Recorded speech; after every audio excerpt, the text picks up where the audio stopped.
What's up, guys? Chris here, and today we have another unboxing video.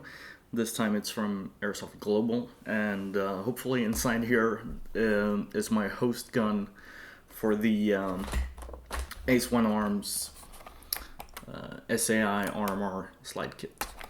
So let's go ahead and open it up.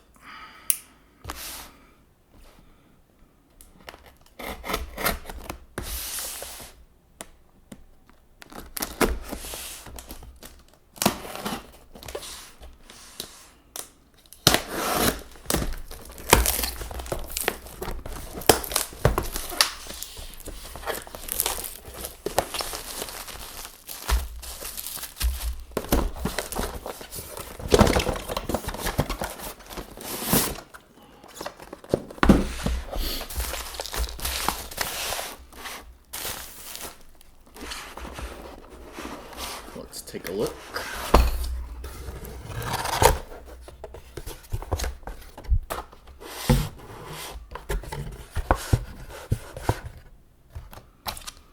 Okay, so I bought a 9-ball hop-up rubber as well. In my experience, these are pretty good. I think most people these days prefer the A+ or Maple Leaf hop-ups, but I got one of these anyway. And here is the pistol itself. So this is actually a Glock 23, which is the semi and full auto version. The reason why I got this is because it has the full marking lower frame that I wanted for my project. So.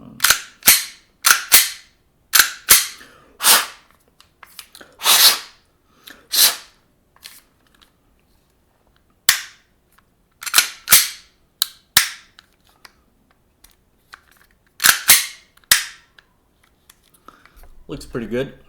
So obviously the slide and barrel are going to be removed and replaced with the Ace1 Arms kit.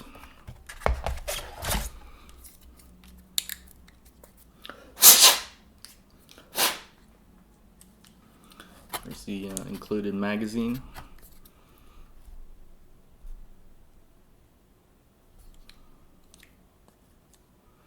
And if you recall from my unboxing of the slide kit, I mentioned that the gas right rubber would probably be flat on this, and it is. So we'll see how that goes.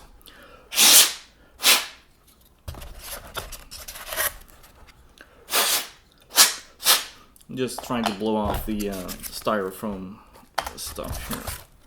No instructions manual for this one.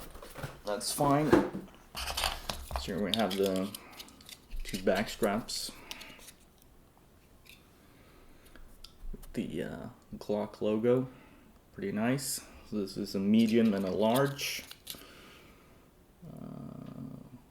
No marking at the back. They're actually at the bottom here.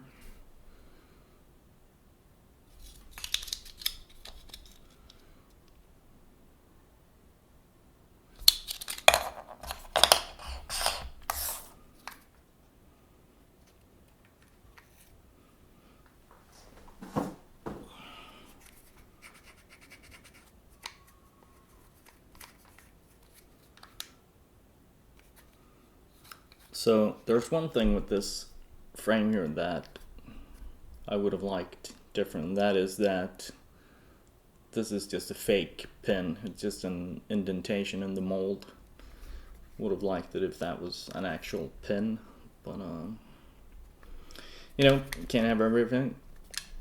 Surprisingly, if you look at the lower frame, it has the sort of old school Austrian proof markings, whereas the slide has the Glock logo instead. So I think that those 2 characters are normally engraved on here as well.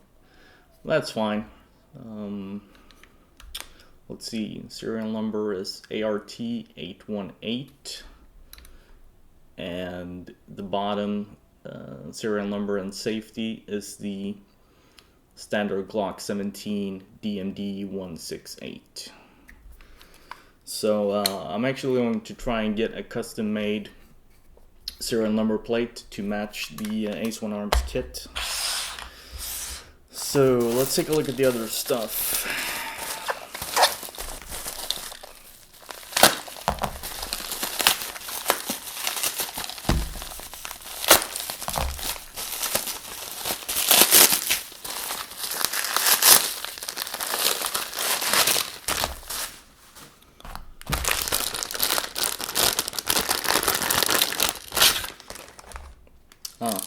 Whoop.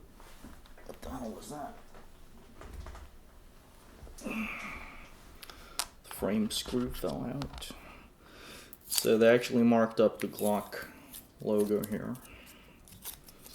which is fine. So this is a KJW Glock 19 and Glock 23 frame, which I got to sort of, I wanted to have the dual option here of a Gen 4 and a Gen 3 frame.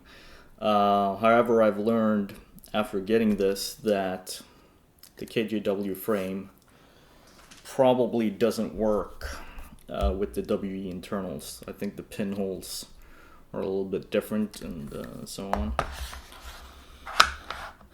Let's take the slide off.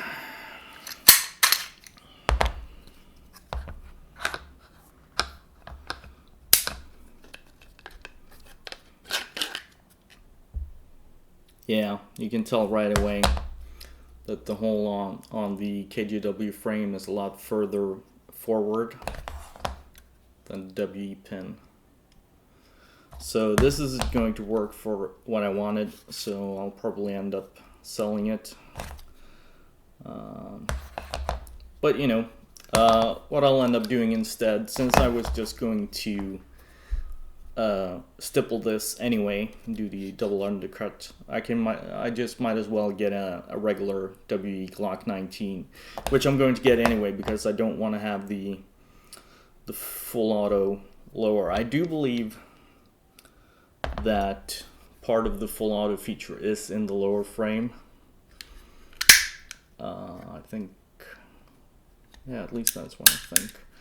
So you can also see here in the slide that the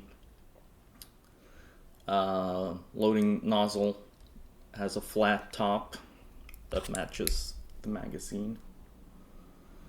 And that's the same that's on the Ace1 Arms kit, so at least this magazine should work with the kit. I think the curved rubbers also work, but you might get a little bit inconsistent performance with that.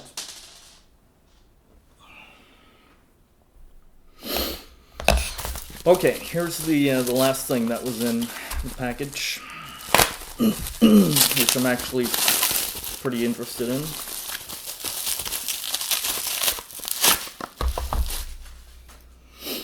This is a Garder Glock 19 / Glock 23 custom magazine, and the special thing about this that you'll see right here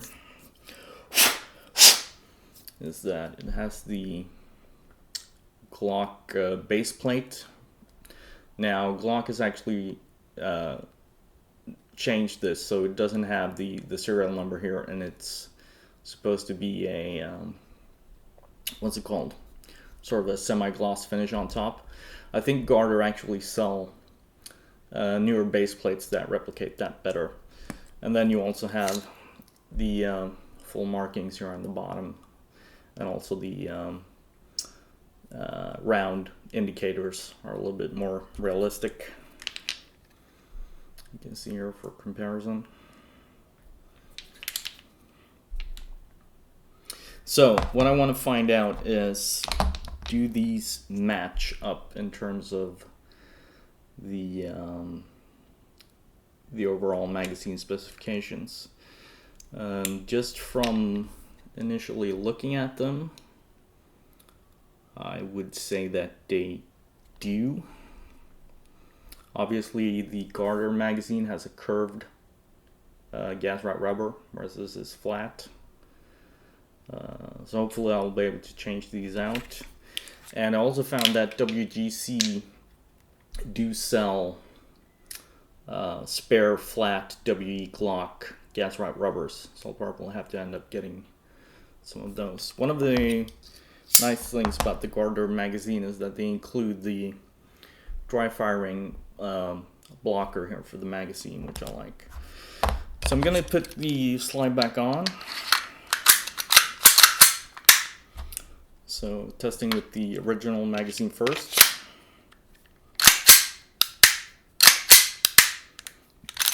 Fits no problem, locks back. Let's see. Okay, so you can see here that the Garter magazine has a double cutout for the magazine catch, whereas the original magazine is only cut out on one side. I'm not sure on the WE Gen 4s if the magazine release is actually reversible. Kind of doubt it. And that fits nicely. Drops free. And you can also see that we get the little bit of a gap here, which is a sort of a signature mark for the Glock magazines. The stock one fits almost completely flush, no gap. The Garter one, they added a little bit of additional detailing, and they have a little bit of a gap there. So that looks pretty damn nice. What I might end up doing on the frame is just mask off the Glock logo and these two text boxes here and put on a little bit of semi-gloss clear coat, because it's actually supposed to be a little bit glossy. If you take a look here at this, you can see what I mean. That's pretty much what it's supposed to look like. So, you know, that's not a big deal, but if you can fix it, I would prefer to have it that way. So, all right, that's the unboxing. So obviously, this was a bit of a fail. I don't have any KGW Glocks, but I think I'll be able to sell this off pretty easily. So that's no big deal. The Glock back straps are nice. From my experience with the WE Glock 17 Gen 4 is that the backstrap for the real Glock fit on here. So I might just go ahead and upgrade to real Glock backstraps. Not that I need them, because I actually like the original feel. That's also why I prefer the Gen 4 frame. It's a little bit slimmer, a little bit nicer grip texture in my opinion.